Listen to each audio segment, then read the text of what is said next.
खुद अपने क्षेत्र में घूमती हूँ, तो बहुत सारी महिला कार्यकर्ताओं को देखती हूँ हुँ, हुँ। और कहीं न कहीं जब ये चर्चा शुरू नहीं भी हुई थी, उससे पहले से हुँ, महिलाओं के अंदर एक प्रबल इच्छा थी कि हमको भी फ्रंट लाइन पे आकर के देश की सेवा करनी है जी। और पॉलिसी मेकिंग में हमको भी ज़्यादा से ज़्यादा बढ़-चढ़ कर हिस्सा लेना है।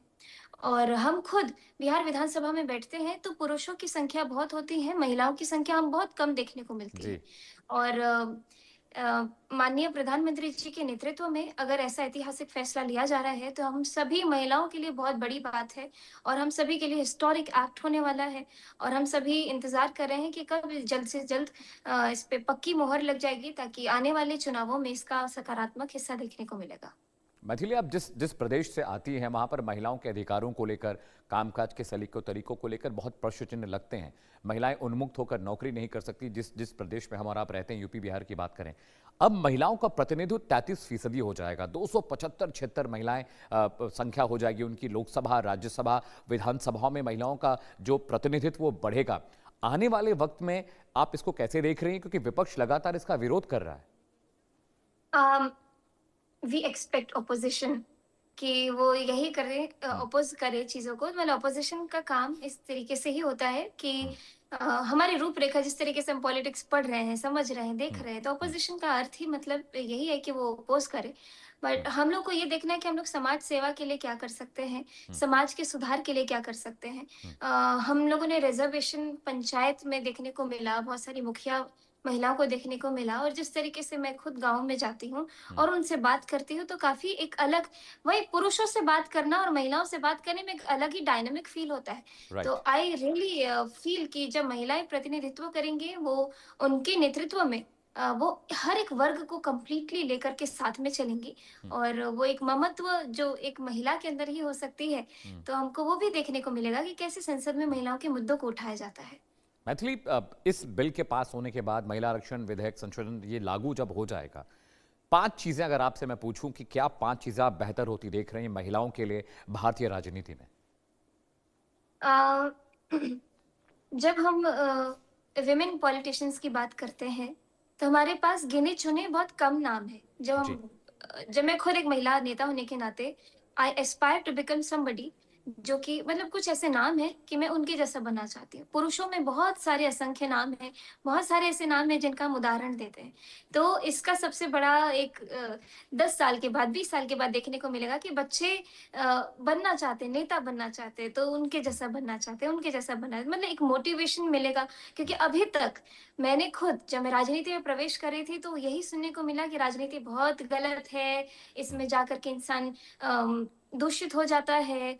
बहुत सारी ऐसी नेगेटिव चीज़ें, लेकिन यहाँ पे आकर के समझ में आता है कि राजनीति मतलब कि आप अपने राष्ट्र की सेवा कर रहे हैं और वो हम्म, मौका मुझे मिला है। Every day I feel very grateful कि I am able to help them who are in need. तो आने वाले समय में महिलाओं की जो भागीदारी बढ़ेगी, तो इसमें हम लोग को बड़ा चेंज सोसाइटल देखने को मिलेगा। आज एक और चीज़, बहुत सारे अलग-अलग न्यूज़ मैं फ़ॉलो कर रही हूँ। कहीं न कहीं माइंडसेट जो अभी इस समय है, वो 10 साल बाद जाकर के चेंज होगा। एक नियम इसीलिए बनाए जाते हैं, नियम के अंदर काफ़ी सारे लोग फ्लॉज़ निकालने के लिए खड़े होते हैं। मैं आपको सिक्के के दोनों पहलू बता रही हूँ। जी। आज के समय में बहुत सारी ऐसी, अरे महिला अगर नेता बनेगी तो उनके पति ही ज़्यादा टाइम फ्रंट लाइन में आकर के वही फैसले लेंगे।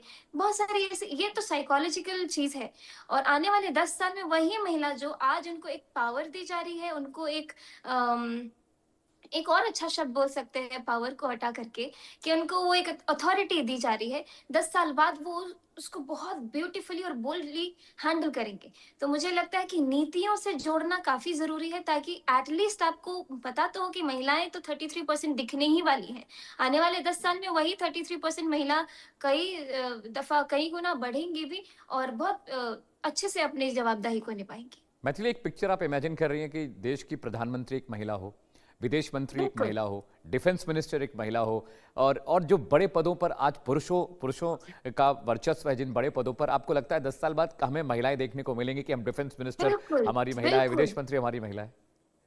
बिल्कुल, वही देखने को मिलेगा। अब मैं वो इमेजिन करें, आई कांट टेल यू कि how I am feeling right now. मेरे राइट, पैर राइट, में, राइट। मेरे हाथ में गूज़बम्प्स हैं और मैं महसूस कर पा रही हूँ कि हर जगह महिलाओं का बोलबाला, नारी अभी भी सशक्त है। अपने परिवार को सँभालने की बात आती है, तो एक महिला ही बहुत अच्छे से सँभाल पाती है। हुँ। एक महिला ही अपने बच्चों को संस्कार देती है, वही बच्चे बड़े होकर के बड़े-बड़े काम करते हैं। तो जब देश को सँभालने की बात आएगी, तो क्यों ना हम एक ऐसा भारत इमेजिन करें, जहाँ पे प्रधानमंत्री भी महिला है और राष्ट्रपति तो महिला हैं ही, आने वाले हर एक बड़े-बड़े क्षेत्र में महिलाएँ प्रतिनिधित्व करें। मैथिली, आप बहुत व्यस्त रहती हैं क्योंकि आप आपका राजनीतिक करियर शुरू हो चुका है। अब माँ सरस्वती का आपको आशीर्वाद भी आपके कंठ में माँ विराजती हैं और हम सब ने आपको परफॉर्म करते देखा है, गाते देखा है लाइव। आपके बहुत सारे हमने शोज़ भी देखे हैं। कुछ दर्शकों को सुना देती तो वो पूरा हो जाता। जो बोलते हैं आपके आने हाँ, का जो विषय है वो हमारे लिए यही है। आज बिल्कुल अभी मैं ब्लैंक हूँ कि मैं सुनाऊँ क्या? जी, क्योंकि मुझे लगता है बधैया का माहौल है। जी, एक नए जन्म का भी वातावरण हम बोल सकते हैं, महिलाओं को एक बड़ा हक मिलने जा रहा है और कहीं न जी। कहीं एक पुनर्जन्म जैसा भी महसूस होता है हुँ, मुझको। हुँ। तो बधैया बाजे, आंगने में बधैया बाजे, आंगने में बधैया बाजे, आंगने में बधैया बाजे, आंगने में बधैया बाजे, आंगने में। एक बार मैं सभी महिलाओं की ओर से हमारे देश के प्रधानमंत्री श्री नरेंद्र मोदी जी को हृदय से आभार व्यक्त करती हूँ और एक आम लड़की होने के नाते भी, एक कलाकार होने के नाते भी उनको और भारतीय जनता पार्टी की कार्यकर्ता होने के नाते तो अलग स्पेशल थैंक यू बनता है। लेकिन हर तरीके से मैं उनको धन्यवाद देती हूँ कि ये जो उनके नेतृत्व में बड़ी अच्छी-अच्छी योजनाएँ जो महिलाओं को सशक्त करने के लिए और भाग्य से देखिए कि मैं इस बिहार की बेटी हूँ जहाँ पे नीतीश कुमार जी जैसे मुख्यमंत्री रहे, जिन्होंने महिलाओं के लिए इतना बड़ा बढ़-चढ़ कर काम किया, ऐसी नीतियाँ बनाई जो अलग-अलग राज्यों ने भी फॉलो किया। तो बस हम सभी महिलाओं की ओर से हमारे नरेंद्र मोदी जी को बहुत-बहुत धन्यवाद। मैथिली, एक आखिरी सवाल आपसे मैं पूछ रहा हूँ। प्रधानमंत्री नरेंद्र मोदी को ये जाता है, ये उनको मिलना चाहिए, स्पेशल कॉज उनको मिलना चाहिए कि उन्होंने महिलाओं को सशक्त बनाने के लिए पुरजोर कोशिश की, बहुत सारी कोशिशें हुई। लेकिन आज़ादी के बाद से अब तक कई बार ऐसा हुआ, अटल जी की जब सरकार आई तब भी बहुत बार इस बिल को पेश किया गया, बात नहीं बन पाई। अब इसके एग्जीक्यूशन को लेकर चर्चा है। इसको एग्जीक्यूट अगर बेहतर तरीके से नहीं किया गया, क्योंकि अभी भी महिलाएं बहुत ज़्यादा उनमें संकोच है। अब अगर आप पॉलिटिकल फैमिलीज को भी देखें मैथिली, तो जो जो महिलाएं राजनेता हैं भी, वो भी बहुत संकोची कई विषयों पर होती हैं। अभी भी क्या महिलाओं को थोड़ा सा ब्लंट बनने की ज़रूरत है, आउटस्पोकन बनना ज़रूरी हो गया महिलाओं के लिए? अम, मैं जहाँ तक अपने क्षेत्र में देख रही हूँ, तो हमारे गाँव की महिलाएँ बड़ी ब्लंट हैं ही।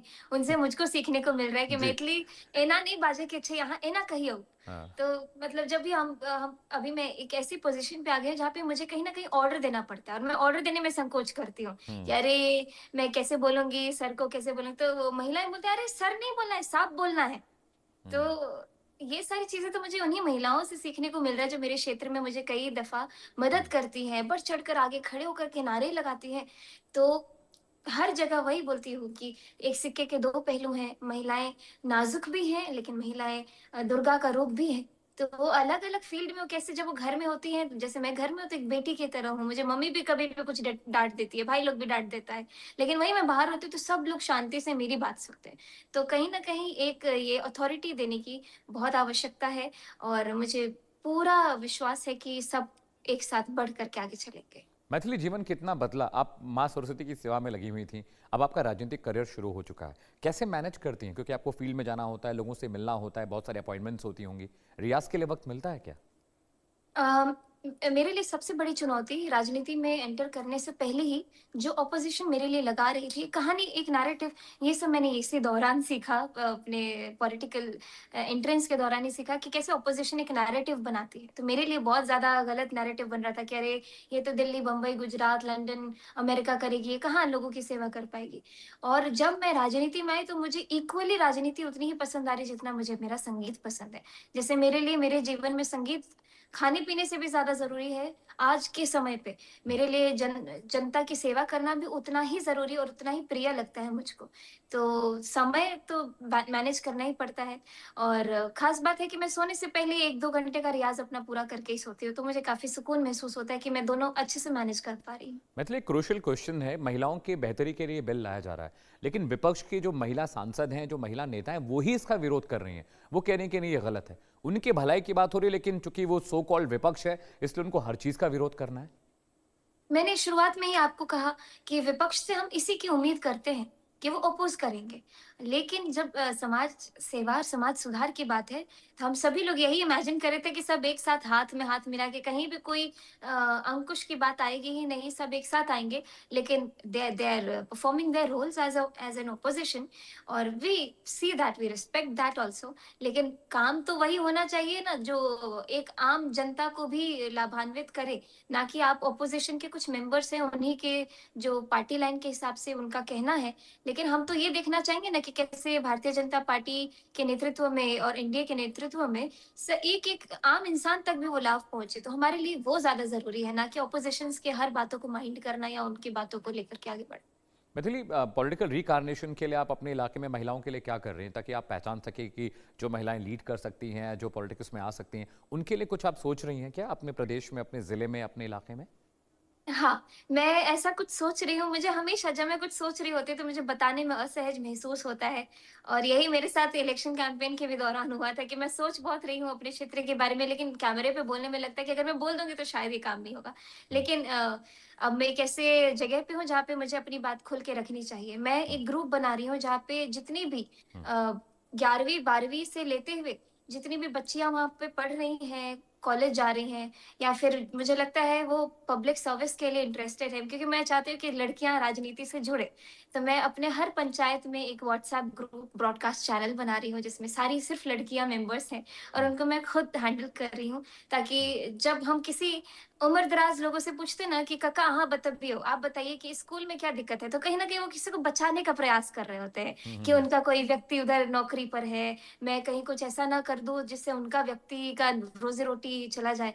इसीलिए मैं चाह रही हूँ कि अगर मैं लीडरशिप रोल में आई हूँ, तो मैं अपने साथ अपनी उम्र के लोगों को जोड़ूँ ताकि वो निष्पक्ष रूप से अपने जगह के लिए क्या बेटरमेंट हो सकता है, हम लोग साथ में मिलके काम करें। तो अभी फ़िलहाल मैं नेटवर्किंग पे काम कर रही हूँ ताकि अपने क्षेत्र की सभी बच्चियों को, सभी लड़कियों को जोड़ करके और हम लोग एक-एक करके हेल्थ सेक्टर, स्कूल में और नाले और रोड का बहुत बड़ा समस्या है, इस सब चीज़ों को आज सावधानी से आइडेंटिफ़ाई करें और उस पे काम कर पाएँ। मैथिली, बहुत-बहुत शुभकामनाएँ आपको आपके राजनीतिक करियर के लिए। बहुत-बहुत शुक्रिया आपने हमें वक़्त दिया। बहुत-बहुत शुक्रिया।